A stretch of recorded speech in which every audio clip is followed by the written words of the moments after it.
Number one, flip turns are for speed. That's the reason that we use them, is because they are faster than the touch and go method.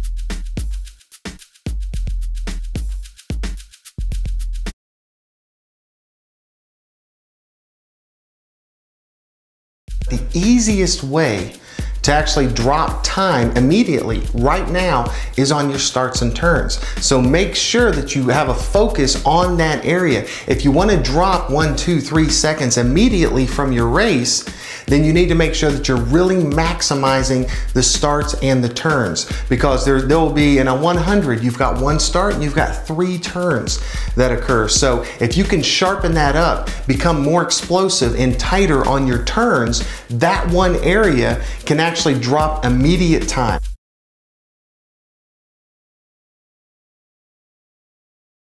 You do not want to reposition your body on the wall to make sure that you're facing the right way for your stroke before you get off the wall. Remember, flip turns are for speed. You have got all day, once you explode off of the wall, to actually slowly transition your body back into the right position to break the surface.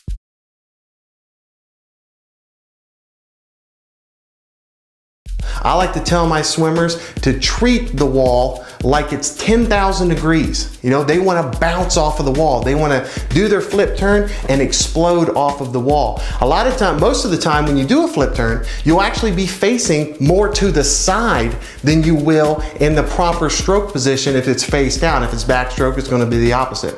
But most of the time, you'll actually be facing to the side. That's good. Remember, flip turns are about speed. Do your flip, get off of the wall quickly.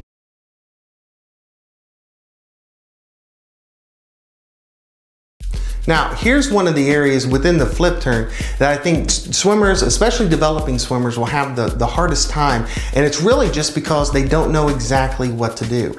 And when they're trying to do a flip turn, if they don't have that skill yet, a lot of times they try to swim their upper body through the flip turn.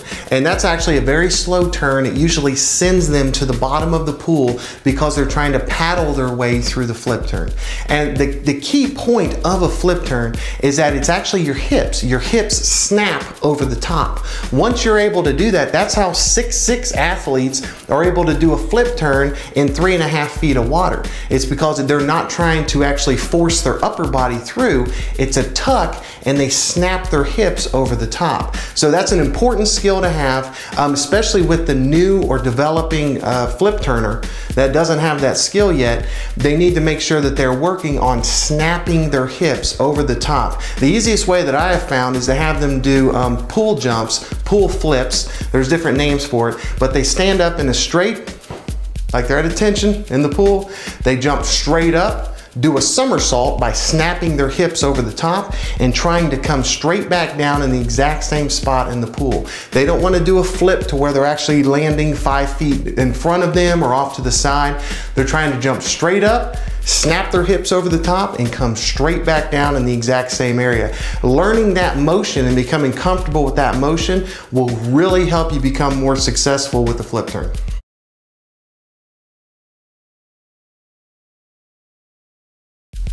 Now, the last helpful hint that I've got for the flip turn really has to do with your approach. It's your visualization of how you want your body to go into the wall and come out of the wall.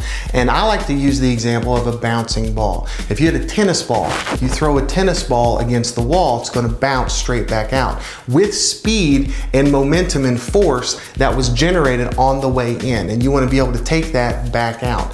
So I like to have my swimmers visualize that they're a ball being thrown against the end of the pool. As they're coming in, speed in, they want to be able to have speed out. When they stop at the wall, when they readjust themselves or reposition themselves at the wall, they actually lose all of that speed. They want to have speed going in and speed coming out from the wall. So I like to use that technique. I found it to be very, very successful with the developing swimmers, and it helps them to not hang out on the wall, which is very bad. They want to be able to come into the wall and bounce right back out.